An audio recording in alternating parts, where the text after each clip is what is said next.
මං ඉන්නේ මේ මුහුදක් උඩ හිටගෙන. Hello guys. මයිනස් ක්ලයිමේට් එක මුහුදක් මොන වගේද? යන්න මාත් එක බලන්න.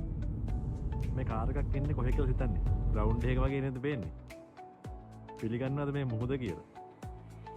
මේ තමයි වාසවල තියෙන සැන්ඩෝ බීච් එක. අර ඈත පේන්නේ බෝට්ස් නවත්තලා තියෙනවා.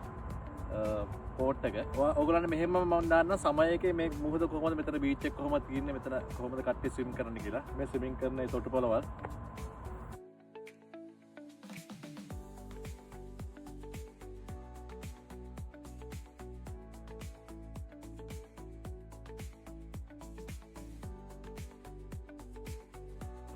වින්ටර් එකේ ඉතින් මෙහෙම තමයි වාහනත් යනවා මුහුදේ. දැකලා තියෙනවා ජීවිතේට මුහුදේ වාහන යනවා. ඔය එන්නේ වාහනයක් මුහුදේ. අලුත් වීඩියෝ එකේ හම්බ වෙනනම්